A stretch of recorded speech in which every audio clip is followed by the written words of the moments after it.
नमस्कार। देश बहुसंख्यकों की इच्छा के मुताबिक चलेगा, ये बात कहने वाले इलाहाबाद हाईकोर्ट के जज शेखर यादव अपने इस बयान के बाद बहुत बड़ी मुश्किल में पड़ गए हैं। शेखर यादव के खिलाफ विपक्ष महाभियोग प्रस्ताव लाने की तैयारी कर रहा है। दरअसल विश्व हिंदू परिषद के कार्यक्रम में जस्टिस यादव ने जब से सिर्फ एक पक्ष की वकालत की है, जब से वो सिर्फ एक पार्टी के कार्यकर्ता के तौर पर बात करते हुए दिखाई दिए हैं, तब से उनके बयान पर पूरा देश थूक रहा है। आप सोचिए, जज साहब के पास अगर कोई मुसलमान पक्ष का व्यक्ति अपनी परेशानी, अपनी तकलीफ लेकर जाता होगा, न्याय की उम्मीद से जाता होगा, तो साहब क्या ही न्याय करते होंगे। और अब विपक्ष ने राज्यसभा में जस्टिस यादव को हटाने के लिए महाभियोग प्रस्ताव लाने की बात कहकर इस मुद्दे को और आग दे दी है। हालांकि महाभियोग प्रस्ताव पारित करने की प्रक्रिया लंबी है और आज तक किसी जज के खिलाफ ये प्रयास सफल नहीं हुआ, लेकिन संदेश तो बहुत बड़ा है। 245 सदस्यों में कम से कम 165 सदस्यों की सहमति इस प्रस्ताव के लिए जरूरी है।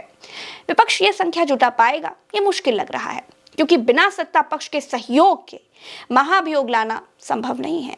अच्छा होता जस्टिस यादव जस्टिस न होकर एक खास पार्टी के नेता होते, तो शायद उनके मुंह से ये बात ठीक लग सकती थी। राज्यसभा सांसद और वरिष्ठ वकील कपिल सिब्बल ने कहा, न्यायमूर्ति शेखर यादव के बयान पर उनके खिलाफ महाभियोग चलाया जाना चाहिए। इसके लिए सत्ता पक्ष के लोग भी हमारे साथ जुड़े, हम एक होकर उनका महाभियोग करेंगे। न्यायाधीश का ऐसा भाषण न्यायपालिका की गरिमा को ठेस पहुंचाता है। इसके कारण आम जनता का विश्वास न्यायपालिका के प्रति कमजोर हो सकता है। इसलिए उनके खिलाफ महाभियोग के प्रस्ताव के अलावा और कोई रास्ता ही नहीं है, क्योंकि उनका बयान हर तरह से नफरत फैलाने वाला है। दोस्तों, अब आपको ये भी समझना चाहिए कि महाभियोग होता क्या है।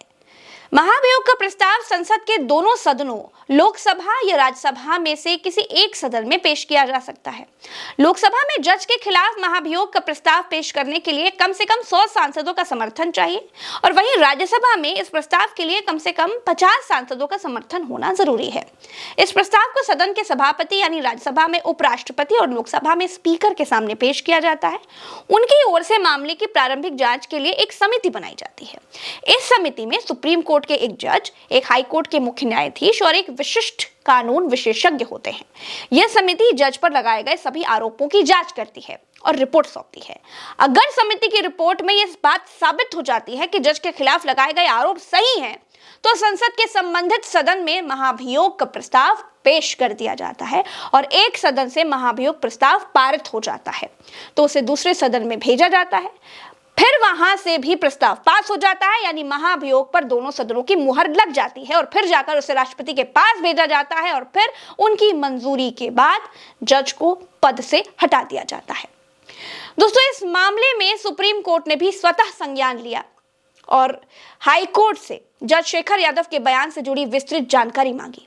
सुप्रीम कोर्ट ने कहा, मामला विचाराधीन है, हाई कोर्ट से विस्तृत जानकारी मांगी गई है। इसके पहले campaign for judiciary accountability and reforms यानी CJAR ने शेखर यादव की शिकायत चीफ जस्टिस ऑफ इंडिया को चिट्ठी लिखकर की थी। इस चिट्ठी में इलाहाबाद हाई कोर्ट के जज जस्टिस शेखर यादव के बयान की इन हाउस जांच की मांग की गई है। चिट्ठी में मांग की गई है कि जांच होने तक जस्टिस को सभी न्यायिक कार्यों से दूर रखा जाए। फिलहाल के लिए इतना ही, हमें दीजिए इजाजत। चैनल को सब्सक्राइब नहीं किया है तो जरूर कर लीजिएगा, वीडियो को शेयर कीजिएगा ताकि सच सभी तक पहुंचता रहे।